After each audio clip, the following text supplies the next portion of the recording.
Listo. Lina, por favor, confírmame si ahí ves la presentación. ¿Sí, la ves? Creo que sí. Lina. Ay, está sin el micrófono. Sí, la veo perfecto. Listo. Bueno, entonces vamos a empezar. La presentación de hoy es de tumores benignos formadores de hueso. Puntualmente estos cuatro: osteoma osteoide, osteoblastoma, osteoma y enostosis. Eh, digamos que puse puntualmente que eran benignos porque dependiendo pues de la línea formadora de huesos que sabemos que viene desde los osteoblastos, que es una célula diferenciada a partir de la célula mesenquimal indiferenciada, pues también pueden haber tumores malignos que no los voy a tocar hoy, como el osteosarcoma. Entonces, en cuanto al osteoblastoma, que es nuestra célula en cuestión, porque pues son tumores formadores de huesos, osteoblasto. El osteoblasto, perdón. ¿Yo qué dije? Osteoblasto. El osteoblasto es una célula que es, pues, en su estructura es es cúbica, tiene un citoplasma basófilo, se encuentra en la superficie del hueso y está en relación con digamos, como con esta matriz ósea en la cual él tiene la principal función de producir una matriz osteoide, la cual pues va a ser como esa sustancia que luego se va a calcificar y se va a convertir en hueso nuevo. En cuanto al tema puntual, que es la formación de tumores, pues vamos a tener dos tumores benignos, que es el osteoma osteoide y el osteoblastoma, que tienen como característica principal que van a presentar una sobreexpresión de prostaglandinas, especialmente la prostaglandina E2, y esto hace que estos tumores respondan muy bien al tratamiento con antiinflamatorios no esteroideos y aspirina, porque precisamente bloquea esa producción de prostaglandinas. Adicionalmente, a nivel molecular, estas dos entidades van a tener una alta presencia, hasta en un 87% de los casos, de una proteína que se llama FOS y FOSB. La FOSB es de una manera menos frecuente, pero esta es muy importante porque, como les conté, el osteoblasto también se puede diferenciar a un tumor maligno, y la única manera de diferenciarlos, porque histológicamente son idénticos, es con este marcador puntual que es el FOS y el FOSB. Em, luego, perdón, ¿qué es esto? ¿Qué dice ahí? Destacan rearrangos. ¿Qué es? Reordenamientos. Rearrangement, sí, lo tradujo mal. Qué traducción también. Sí, sí, sí, lo tradujo mal. En cuanto a la biología molecular y fisiopatología, digamos que los rearreglos de FOS y FOSB va a ser un hallazgo recurrente, como les comenté, en 87% de los casos en osteoma, osteoide y el osteoblastoma, por lo cual se unifican como una única entidad histológica, pero su presentación clínica es diferente y ya vamos a ver por qué. En cuanto a la parte del dolor, son tumores que producen muchísimo dolor, precisamente por lo que les mencioné, que tienen una producción excesiva de prostaglandinas, pero también es una característica patognomónica que responde muy bien al manejo analgésico con AINES.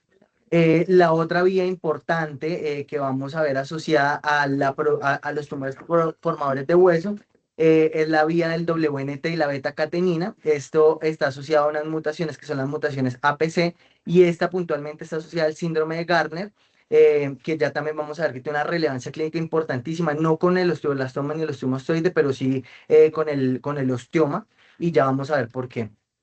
Entonces, empezando con las patologías una por una, tenemos primero el osteoma osteoide. Entonces, pues ya sabemos, un tumor benigno formador de hueso que se encuentra principalmente en la cortical de las diáfisis de los huesos largos. Y se encuentran predominantemente o en una mayor proporción en el fémur y en la tibia, y se caracterizan por la formación de un nidus, que es una formación radiolúcida, que se ve en la radiografía de manera radiolúcida pequeña, no supera los 2 centímetros de diámetro, y se encuentra como rodeada, se ve una mayor formación de cortical alrededor de este hueso. Entonces tenemos una cortical esclerosada, un nidus con un contenido altamente vascularizado dentro del nidus, y el estándar de oro para diagnosticar estas lesiones es el TAC. Entonces, ¿Qué vamos a ver en el TAC? Pues vamos a ver el engrosamiento de la cortical, el nidus, que es el que, digamos, como esa pequeña islote hipervascular que se ve en la mitad, y puede estar asociado con algo de edema óseo que se ve en la resonancia magnética. Sin embargo, en esta entidad, la resonancia magnética es una de esas imágenes que en vez de ayudarnos a tener el diagnóstico, nos puede confundir un poco porque ese edema óseo se puede sobreinterpretar como una patología maligna, como por ejemplo un sarcoma de Ewing o un osteosarcoma que ya sabemos que tiene una misma línea germinal que el osteomosteoide. En cuanto a la patología macroscópica del osteomosteoide, pues se ve rojo, se ve como una tumoración ósea pediculada que está adherida a la cortical, y esa coloración roja es por la abundante angiogénesis que tiene, y pues tiene también algo de contenido, de contenido fibroso dentro del tumor, que se ve más o menos como lo tenemos acá. Y en cuanto a la patología microscópica, perdón, tenemos que se ve el nidus que está marcado, demarcado y rodeado por esta matriz o por este borde cortical que lo contiene, y alrededor de ese nidus hay una gran cantidad de hueso reactivo trabecular habitualmente. Em, Eso en cuanto al osteomostoide. Luego pasando al osteoblastoma, que es el hermano agresivo de este tumor, y puse agresivo y no maligno, porque no es maligno, es benigno. Es un tumor que va a ser más grande en tamaño, supera los 2 centímetros. Recordemos que el anterior habitualmente no supera los 2 centímetros. Tiene un potencial de crecimiento agresivo local y se ubica más en los extremos del hueso. El osteomostoide lo encontramos más en la diáfisis, este va más a la metáfisis, incluso en la epífisis, sobre todo en los elementos posteriores de la columna, y su comportamiento puede llegar a ser incluso hasta un NQ3, que como sabemos ya pues, se cataloga como un comportamiento agresivo, que incluso puede llegar a expandirse al tejido blando.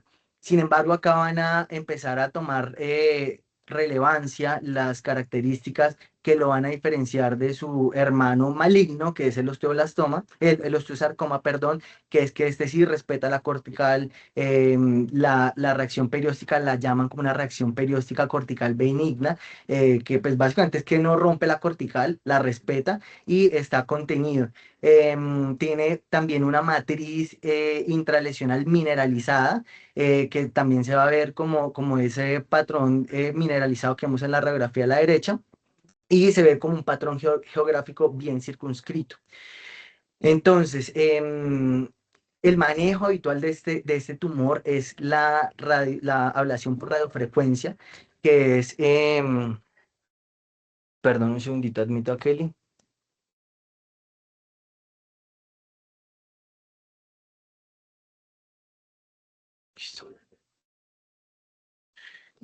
Que es pues digamos, una medida terapéutica local. Sin embargo, este tratamiento tiene unas contraindicaciones y por eso quise mostrar este ejemplo en el cual vemos un osteoblastoma ubicado en la vértebra T1, y está bastante asociado a los pedículos, o sea, como que tiene mucha proximidad a los pedículos y a la salida de las raíces nerviosas.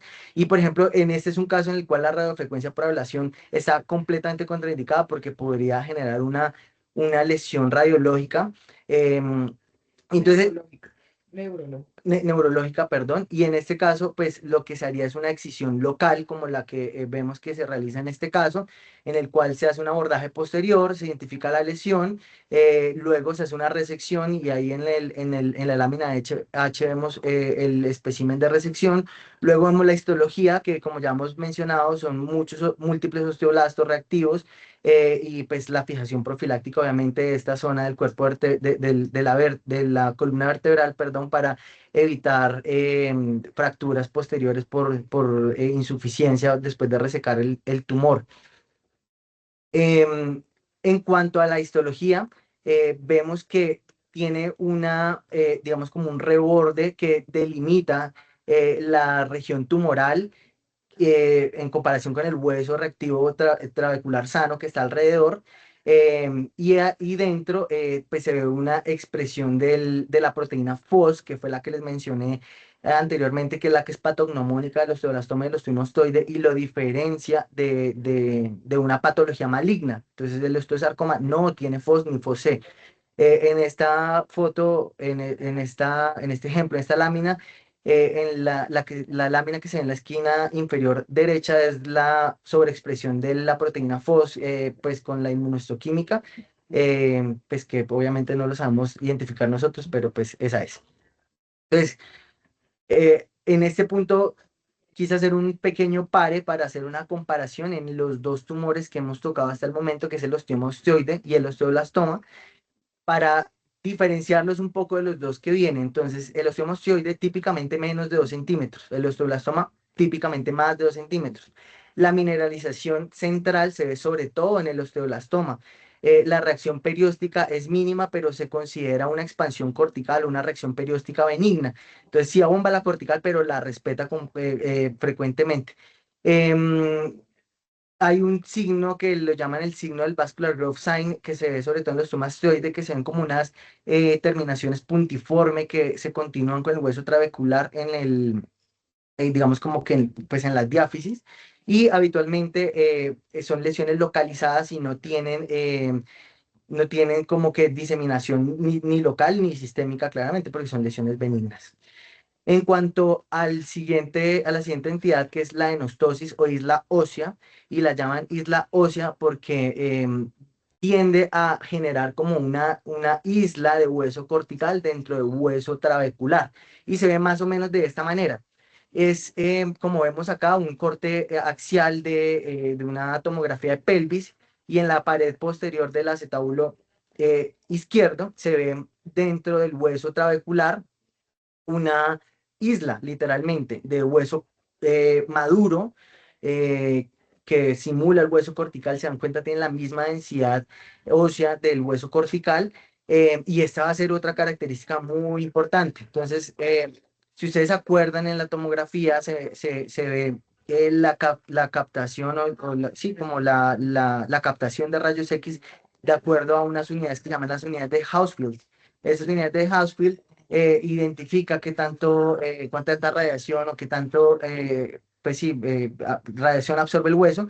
Y en este caso va a ser una característica diferencial de una enostosis con una, por ejemplo, metástasis. Entonces, si tenemos un paciente con SEA de próstata y tenemos un TAC con esta imagen, y vemos que esta lesión tiene unas unidades de Hounsfield mayores a 885. Esto es un valor altamente predictivo de que esta enostosis es 100% benigna, que es simplemente un islote óseo y no una lesión metastásica.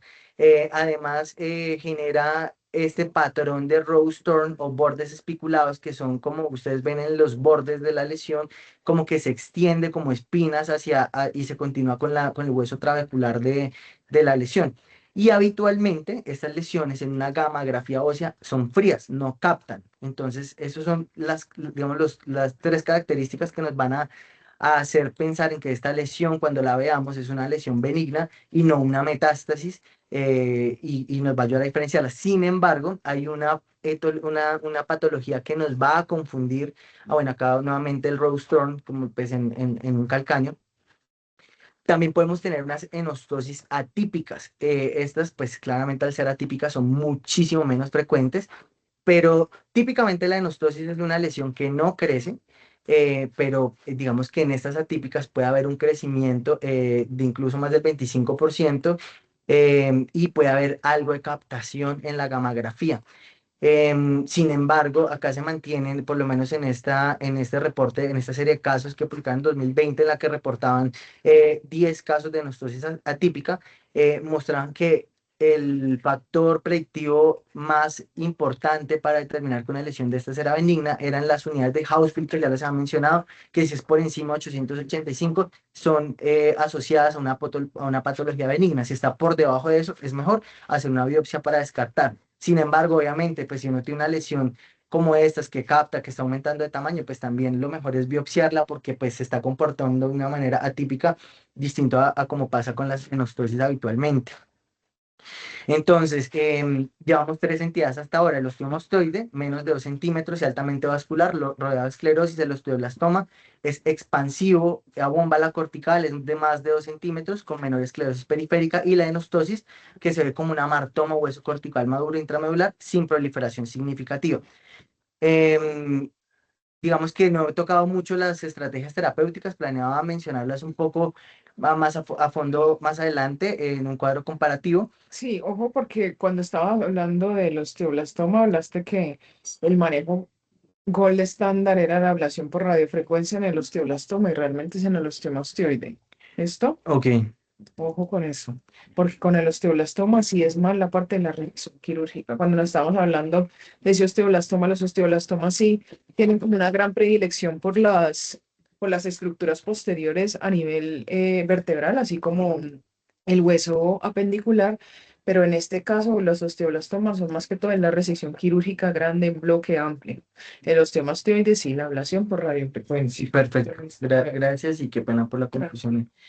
Entonces, sí, corrigiendo lo que ha mencionado: ablación por radiofrecuencia, osteomastoide, resección quirúrgica, osteoblastoma, y para la enostosis, nada, solo observación clínica y radiológica, y en caso de que se comporte de manera típica, una biopsia. Entonces, los estudios suelen ser más un hallazgo incidental. O sea, uno muchas veces está tomando una resonancia, un TAC por cualquier motivo y uno dice, ve, ¿y esta bolita qué es? Y lo importante es, obviamente, son asintomáticas y ver el comportamiento, lo que hablaste tú, lo de las enostosis atípicas que no tengan un crecimiento en los últimos 6 meses. Estas por lo general yo no he visto enostosis atípicas, Sí, son raras. nada, no. Em, pero por lo general son hallazgos incidentales. Y bueno, esta es una presentación, sí, justamente esa era la intención con esta diapositiva, y es que estamos en una presentación de tumores formadores de hueso benignos, y les quería mostrar esta lámina. Entonces, no sé si alguno de los aquí presentes tiene idea de por qué puse esta lámina y qué es esa cosa que estoy mostrando. Es una De alguno de los que está conectado, de pronto Lina o Kelly, ¿sabe? Una exostosis. No. Eso está más Kelly, asociado, siento. Kelly está conectada. Estaba conectada, pero creo que ya se desconectó. La fiscalía, mi hermanito. Sí, Kelly se salió. Bueno, Es que tenía cirugía, ya porque por ahí. sí. ¿Qué es eso? Como una polipomatosis. No, entonces esto es ¿Tripas? son tripas. Eso es una endoscopia de vías digestivas. Ujú.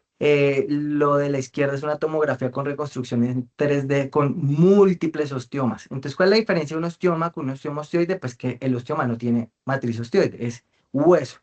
Entonces, en este vemos en la calota y en la mandíbula exceso de producción de osteomas, y vemos esa gran abundancia de pólipos identificados en el colon. Y entonces, por eso mi mensaje: más allá del hueso conectando puntos. Entonces, si encontramos un paciente con múltiples lesiones de osteoma y sospechamos de que pues, puede tener algún tipo de patología gastrointestinal, y tenemos estos hallazgos, pues esto es patognomónico de síndrome, se llama el síndrome de Garner, que está 100% asociado a los pólipos y a los osteomas.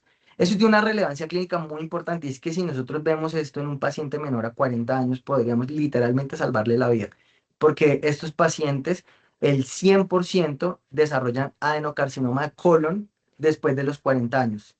Entonces, por ver, los osteomas son como la lesión que sentinela, pues esto aparece muchísimo antes del cáncer. Entonces, poderlas ver y poder hacer esa asociación puede de verdad ahorrarle muchos problemas a un paciente. Entonces, vamos a hablar ahora del osteoma. Entonces, ¿qué es el osteoma? Digamos que es una proliferación amartomatosa de hueso cortical maduro. Como les dije, a diferencia del osteoma osteoide, este ya es hueso maduro, no tiene matriz osteoide. Em, Posiblemente está inducido por trauma crónico, por irritación perióstica, y a diferencia del osteoma osteoide, el osteoblastoma carece del osteoide que ya les había mencionado. Este está más asociado a la oncoproteína de la beta-catenina, apoyando más un rol central del WNT y la beta-catenina que les mencioné hace un ratote en el rol biológico de la producción de estos patógenos. Y habitualmente se observan, no se operan, excepto si generan un gran compromiso funcional, estético o producen mucho dolor. La recurrencia de estas lesiones es baja, pero es muy importante recordar su asociación con el síndrome de Gardner. Camila, si yo te muestro esta imagen y te señalo todo esto que vemos así rosaditos, ¿qué me decís eso qué es? Si yo pensara eso, pues podría pensar que, pues, puede ser, es que es una lámina de patología, ¿no? Es una lámina de patología. No, no, Es hueso lamelar. no, Hueso lamelar. Entonces el hueso normalmente en estas vainas de patología empieza como unas tiritas de como rosado, pero como muy pálido. O sea, a medida que van. sin tinción. ¿Cómo? Eso sin tinción. Es solamente un corte sin tinción. No, no, no, eso es con tinción. Mm, A medida que se va endureciendo, a medida que el hueso va madurando, se tiende a poner más, como un poco más oscuro, por así decirlo. Al principio son como unas culebritas así de ay, cosas rosada, muy clarita, casi salmón. Y a medida que se van como impactando, así compactando más el hueso más maduro, se va poniendo más así. ¿Y esto qué es? es muy cool. Son los canales de Havertz. ¿Sí? Pues sí, son los canalículos Ya, rosos. te lo estoy Pero- preguntando. Sí, sí, sí. Sí. Sí, ahí van. Constatarme, Lo, lo son, lo son, lo son. Bueno, Estoy fatal. entonces, Oye, amiga, ¿qué pasa con lo que me entiendes? Lo que llevo 5 semanas aprendiendo. Huesito como estamos hablando de entidades benignas, la mayor, y en este se ha mencionado sobre todo pues que el tratamiento es o ablación por radiofrecuencia o resección quirúrgica o solo observación, pues vale la pena preguntarse qué rol puede tener la biopsia en alguna de estas entidades. Entonces, si yo tengo una lesión, pues clínico, con el patrón clínico radiológico típico, un osteomastoide, además tiene olor nocturno, salivia con los AINES, tiene el NIUS clásico, pues nada, o sea, no necesita una biopsia, se puede tratar con una ablación percutánea si es muy sintomático el paciente. Pero al contrario, si tuve una lesión en columna o en pelvis donde el margen es menor, y también vemos que de pronto hay cambios en el patrón, como que está creciendo, como que de pronto tiene captación en la gamografía, pues mejor hacer una biopsia. Igualmente en la enostosis, si hay un crecimiento de más del 50% por año, hay dolor, historia clínica oncológica previa de alguna otra comorbilidad, pues en este caso también se justifica una biopsia. Pero en general, estas lesiones no se biopsian porque pues tienen un patrón tanto radiológico como pues clínico bastante típico y pues solamente cuando se desvían de esa curva es que vale la pena hacerles una biopsia. O sea, eso es típico de los temas que creo que ya lo he dicho 2 veces, pero eso es típico con el tratamiento. Dolor nocturno, pacientes adolescentes responden a AINES, responden a AINES. Esto es típico de los temas que Y el diferencial crítico que no podemos dejar nunca por fuera del mapa, porque histológicamente es muy parecido, es el osteosarcoma, que, digamos, sobre todo el osteosarcoma de bajo grado, es muy raro, digamos que es un subtipo raro que se presenta hasta en el 1% y mimetiza digamos que la calcificación del osteoblastoma, pero es crucial diferenciarlo. En este tipo de patología hay una tipia citológica y hay mayor permeación medular. Sí. Em, entonces, en estos, importante, pues sí toca hacer una biopsia y usualmente son negativos para la proteína FOS, que ya la mencioné también varias veces. Si es negativo para FOS, eso va a ser osteosarcoma. Entonces, los signos de alarma, nuevamente, todo lo que se salga de lo que ya sabemos que es normal, dolor refractario a AINES, más de 25% de crecimiento en 6 meses, masas que comprometan partes blandas y edema medular, pero pues hay que tener en cuenta que no se debe sobreexpresar. Estas son algunas perlas clínicas que ya las mencioné, las unidades de Hounsfield por encima de 885 en la enostosis para diferenciarlo de metástasis. Y pues tener en cuenta todas las otras cosas que ya mencioné. eso que pusiste de trampa radiológica es súper importante. Por eso hay que tener como una buena aproximación, siempre empezar con la radiografía, porque, claro, acá tenemos muchas entidades, muchos pacientes que como ven, les tomamos radiografía, resonancia, gamografía, sí, como que pero no es siempre el mismo. Y por ejemplo, con esta entidad, ojo, que ahí es donde uno se puede confundir. Que una radiografía, después resulta que me pedí una resonancia y me confundí por no, más o menos tener una guía de yo qué estoy pensando por la edad, por los síntomas, tal. Si yo ya no tengo una impresión diagnóstica y voy y le pido una resonancia, como la he hecho el guío ya 2 veces, pues ahí me puedo enredar con los hallazgos de la resonancia que no me van a correlacionar. Entonces, siempre lo que siempre le dicen a uno, o sea, una buena historia clínica, tal veo en la radiografía siempre, nunca pasaron la resonancia al TAC, siempre una radiografía, siempre. Lo que nos dicen en ortopedia, y aplica mucho la ortopedia oncológica, la radiografía es parte del examen físico, básicamente. Y ahí uno se guía para no irse a confundir con los otros exámenes que para esa entidad no es pertinente, ¿listo? Perfecto. Y acá tampoco me quiero detener mucho, este fue el cuadro que les compartí a todos, en el cual básicamente resume y compara las cuatro entidades, que sí son formadores de hueso y puede que tengan una misma línea germinal, pero pues vemos que hay diferencias significativas en cuanto a tamaño y comportamiento y por lo tanto también en el tratamiento. Entonces, corrigiendo mi error nuevamente, osteomostoide, ablación por radiofrecuencia. Osteoblastoma, resección intralesional selectiva, en casos que lo requiera, el osteoma, observación y biopsia solamente si se sale de la curva, y la enostosis, habitualmente observación también, y la biopsia es solamente para, en casos de que estemos sospechando de que pueda ser una lesión metastásica por un comportamiento atípico. Y otra vez en el osteoma, recordar siempre su asociación con el síndrome de Garner, que, pues, que puede salvar vidas de los pacientes, pese a que no es una patología ortopédica. Entonces, ahora la parte práctica. Este es un corte axial de un fémur distal y tenemos esta lesión con esas características. ¿Qué opina?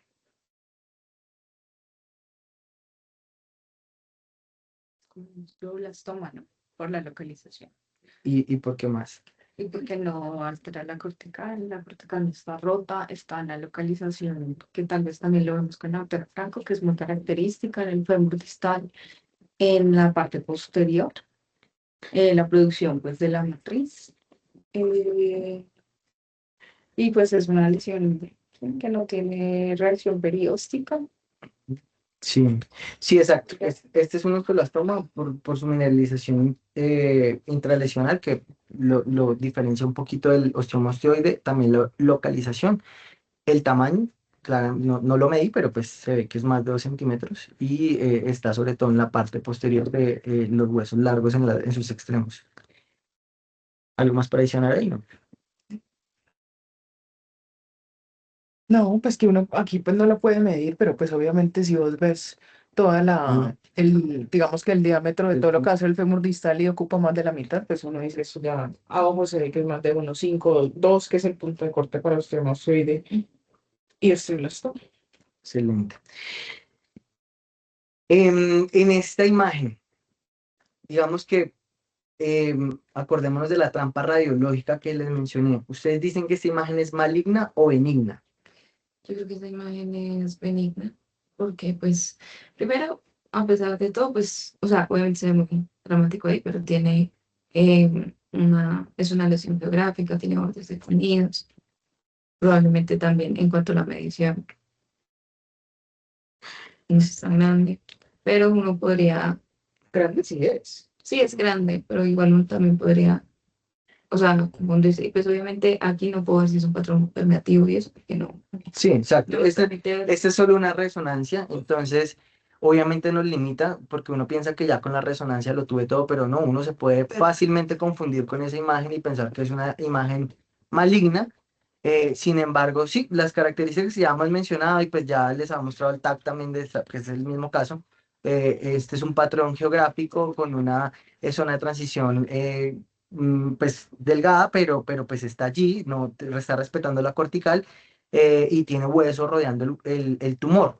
Entonces, pues sí, este también es un osteoblastoma, es el mismo del TAC que les ha mostrado antes, pero si uno ve la resonancia, se ve muchísimo más dramática que el TAC y esto lo podría llevar a uno a confundirse si uno no es juicioso siguiendo el orden de la toma de las resonancias. Además, miren que, devuélvete un momentico, que realmente son no quiero decir 100% homogéneos, pero como por ejemplo las lesiones malignas que hemos visto en mucha enteropatia, mucha necrosis central, o sea, se ven, no como de la misma intensidad. Claro, aquí está un poquitico diferente a lo demás, pero dentro de todo, si ustedes ven, son lesiones homogéneas. Ujú. ¿Sigue? Y esta, pues que yo sé que no es nuestra área, pero es una lámina de patología. Y pues es una, sí, digamos que ahí les puse las características, o bueno, de la fuente en la que consulté, nos daban las características clásicas de estas imágenes, que son las que hemos estado repitiendo. No sé si alguno se anime a decirme qué es y por qué.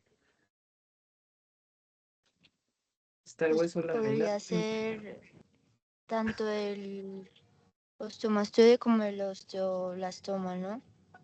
Que son Ajá, parecidos histológicamente. son bastante parecidos histológicamente, es verdad. ¿Qué más me puedes decir de la lámina? Se ve ahí el hueso cortical grueso y se ven también pues como los osteoblastos, puede ver como que es diferente el hueso reactivo al nido.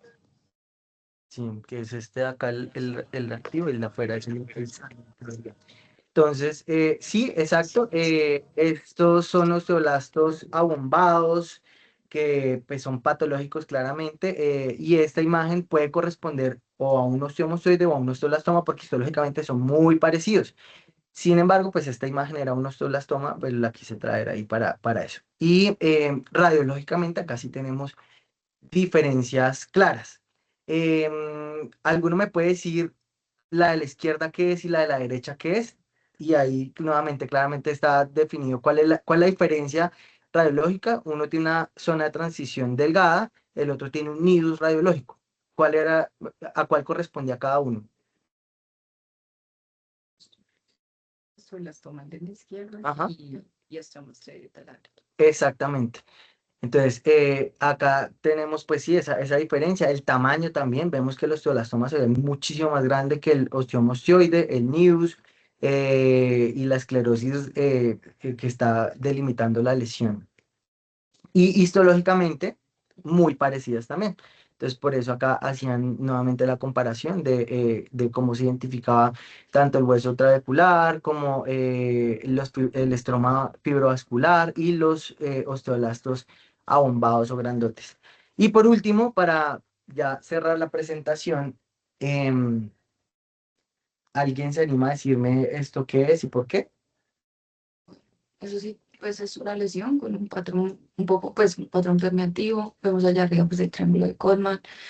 Vemos que efectivamente podría tener compromiso de los tejidos blandos. Podría así corresponder a una lesión ya maligna, tal vez. No sé, sarcoma. Este puede ser exactamente pues, o sea, claramente no es benigno porque tiene todas esas características. También es una lesión aparentemente formadora de hueso, tiene reacción perióstica, y esta nos orienta más hacia una patología maligna que pues, en el contexto de esta presentación puede ser un osteosarcoma. Y esta era lo último que tenía por decirles. No sé si hay algún otro comentario. Excelente, está muy bien. Yo lo único que estoy pensando es, porque les dejé unos temas por fuera. No hemos hablado de los tumores quísticos, ¿cierto? En ningún momento ninguno le asigné los tumores quísticos, quistoso aritmático, quistoso simple, No, el NOF. pero es que yo la verdad solo vi en la lista cuáles me tocaban a mí, pero miremos. Yo creo que ya la puedes parar porque no Sí, te para gaste más cosas. Niñas, muchas gracias por conectarse. Bueno, Lina, porque Kelly se alcanzó a desconectarse. Ah, vale. Entonces, chao, Con gusto, Linita. Juanchito. Me encantó. Chao. Bueno, chao.